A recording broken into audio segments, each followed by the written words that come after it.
বাবা মারা গেছে। আমার নবী কান্দার কয় মা, বাবাকে না দেখতে পারলাম, বাবার কবর খানা তো দেখতে পারবো মা। মা মেরে কয় আচ্ছা ঠিক আছে, চলো তোমার বাবার কবর তোমাকে দেখাইয়া আনি।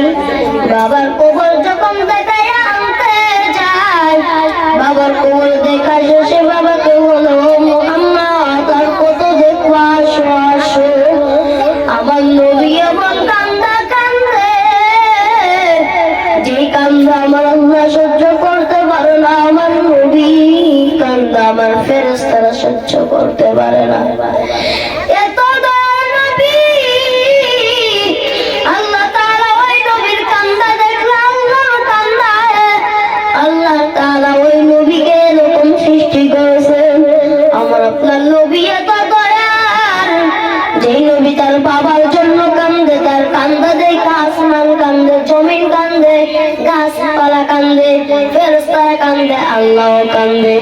আল্লাহ বাবা ফেরেশতা, আমার বন্ধুর কান্দা থামাইয়া দাও, আমি আল্লাহ আমার বন্ধুর কান্দা সহ্য করতে পারি না, আমার বন্ধুর কান্দা তাড়াতাড়ি থামাইয়া দাও, আমার বন্ধুর কান্দা আমি আল্লাহ সহ্য করতে পারি না। আর যুবক মা হারানো কত ব্যথা, বাবা হারানো কত ব্যথা।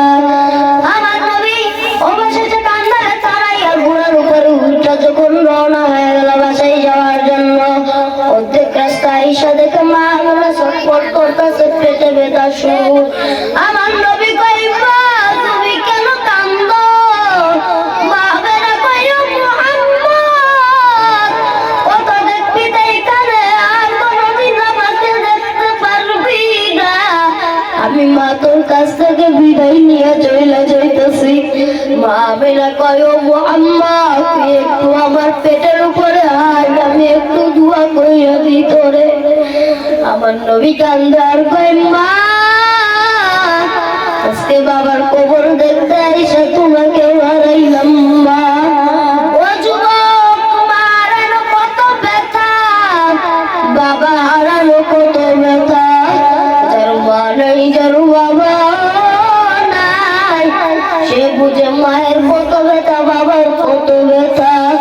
কত পত্রিকায় দেখা যায় মায়েরকে খুন করে, মাকে খুন করে লাশ প্যাকেটিং করে ফ্রিজে তুলে দেয়।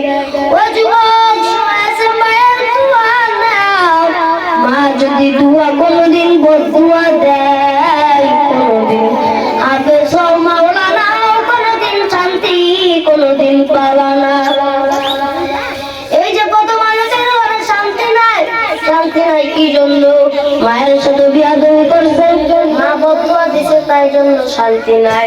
কখনো সময় আছে মাঝে কত বড় জিনিস, মা বাবার খেদমত করা শিখো। যদি মা বাবার খেদমত করতে না শিখো, মনে করবা তুমি যত বড় আল্লাহ না কেন, তুমি মায়ের ইবাদত ছাড়া, মায়ের দোয়া ছাড়া কোনোদিন তুমি জান্নাতে যাইতে পারবা না।